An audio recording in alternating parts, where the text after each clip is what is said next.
The year was 1898. America was young, bold, and restless.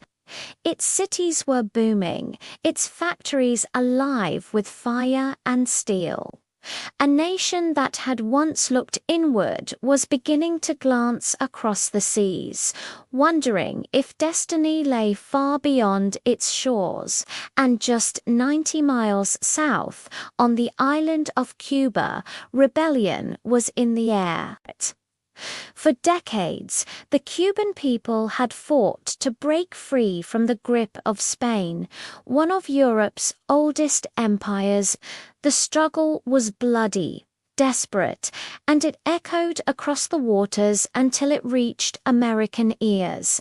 But what made Americans truly rise to anger were the newspapers.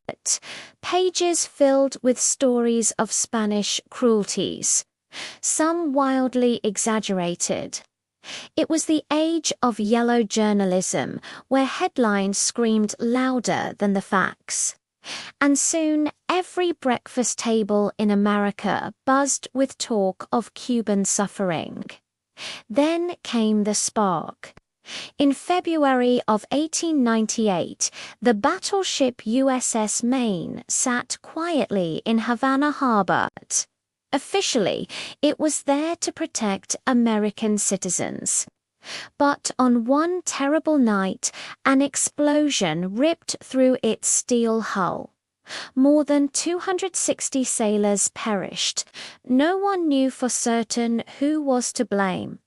But the papers wasted no time. "Remember the Maine, to hell with Spain," they thundered. And with those words, the United States, once cautious of foreign wars, marched headlong into battle. The conflict that followed was short but dramatic: the Spanish-American War. Far across the Pacific, in the Philippines, Commodore George Dewey led the American fleet into Manila Bay under the cover of night. As dawn broke, his cannons opened fire. Within hours, Spain's Pacific fleet lay in ruins. Meanwhile, in Cuba, American soldiers fought under the blistering sun. Among them were cowboys, college boys, and adventurers who had volunteered to fight. One group in particular seized the nation's imagination: the Rough Riders. At their head was a fiery, ambitious man, Theodore Roosevelt. Their daring charge up San Juan Hill turned into legend, a story Americans would tell for generations. By July, the once mighty Spanish Empire could fight no more. It surrendered. The treaty that followed redrew the map. The United States gained control of Puerto Rico, Guam, and the Philippines. Overnight, a country that had once fought against empire became an empire itself. But victory brought unease. Some Americans celebrated a new age of greatness, believing it was their nation's destiny to lead the world.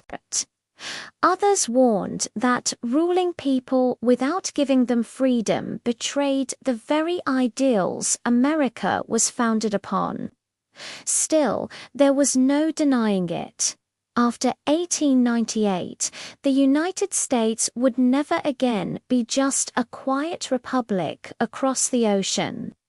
It had stepped onto the global stage, and the world was watching,